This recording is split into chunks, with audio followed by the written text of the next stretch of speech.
Hey guys, this is Michael and Bridget here with Dive Ventures, and we're going to talk today about the importance of our medical form. Everybody hates having to do it, but it is something that is definitely required. Yeah, when you sign up for one of our classes, one of the first things that you're going to do is come in for an orientation, and what we typically kick that off with is the folder. Hey! So, we have our registration form. This is going to be your personal information on the front. But wait, there's more! When you open it up, look, this is the medical form. The RSTC, or the Recreational Student Training Council, has actually come up with a easier way for us to have the lack of unnecessary medical visits. This one was actually revised a little bit. Now there's actually 2 pages to this, and there are clarifying questions for some of the boxes, which makes the whole process just a little bit easier. We do need to get this filled out, and we can make sure that you are safe in the water when you come in for your training and your certification. So the first side over here is going to be 10 questions. They're yes or no. But some of them have clarifying things saying if you have a yes, go to box A. Well, box A is going to be over here, B, C, D, and so on. So you're just going to answer these 10 questions, and that's pretty much it. And then depending on how you answer it will determine if you need to go to see a doctor. A doctor, a DO, or an MD, please, everybody. This is the important part. Yes, MD, DR, DO.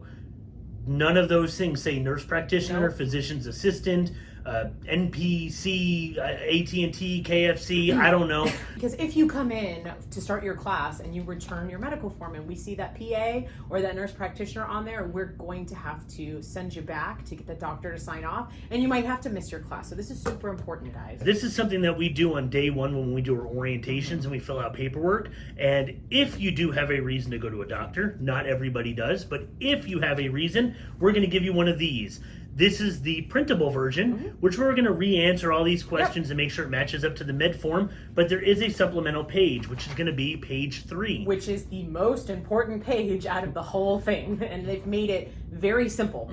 There are no boxes where you can put comments or anything. Bring the boxes that you had signed in your folder. We give you a copy of this so you can write down, like, copy your answers. So the doctor kind of knows what they're signing for and why they're seeing you. And then once they determine that you're approved, they check the approved box. They have a place to put their signature, the date, and then all their info. There's even a place where they can put their stamp on there as well to make it nice and official. There's no room for comments or anything. The reason is that if a doctor decides, hey, Bridget, you have asthma, I'm going to write on here saying that your asthma is under control with an inhaler. That becomes a conditional medical form. A conditional medical form is not valid. Nope. All we need to know is that either you are approved or not approved to dive. And they make it very simple. There's a box for approved, there's a box for not approved, if for whatever reason that's the case, and then there's no other place to write comments. So please make sure that the physician that's signing off on this is not writing over things over here, because that could cause a problem when we're trying to get you in the water for your class. If you want to, take a picture of it, email it over to the store email, and we can verify the medical form before you even leave the doctor's office, so that way you know when you show up you're able to get in the water. You walk in and you do not have a med form, or it was signed by the wrong individual, you cannot physically do any in-water training. Right? We're not going to be able to get you wet that evening because we didn't have this properly signed and filled out and in your folder ready to go. So the earlier you can get this done and scanned over to us, the better. And this is a huge reason that we have you come in for that orientation ahead of time so we can get you set up for success when it comes time for your class. Yeah, and realistically, when we say you can't hit the water, that means that your class is going to be delayed. We want you to be in the water blowing bubbles. We want you having fun, but there is not a place in the United States of America that you can get in the water for any in-water training without your medical form signed off by a physician if it's required. Once you are doing any sort of in-water training, whether it be a pool or the open water, you need to have a valid medical form.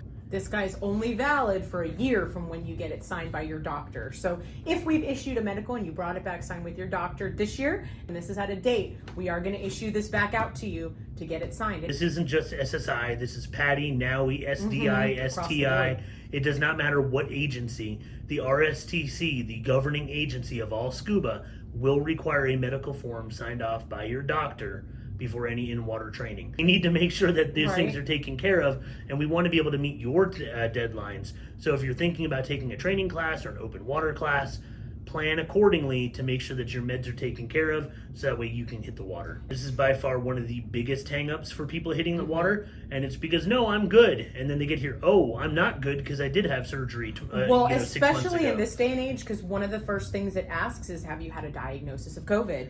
And because that is a pulmonary disease, it is something that your doctor is going to need to check out for you. Yeah, and it's a diagnosis of COVID-19, not a diagnosis within the past year, within the past 5 years. It is a diagnosis of COVID-19. So that is something that is going to require a doctor's signature now. At the end of the day, we want you to be safe. We want you to have fun. Everything else can be taken care of here at the shop. We can make sure your paperwork's good. This is the one thing that you may need to go off-site for, and we want to make sure that you're taken care of so that way you're in the water having fun. If you have any questions, comments, concerns about your medical form, call your local dive shop that you're doing training with. Make sure that everything is squared away so this way you don't run into any problems before you go train. Yep, because we want to get you out diving, take care of this ahead of time, and get it done properly the first time so there's no issues. Thank you for tuning in, and we will see you next time. Thanks.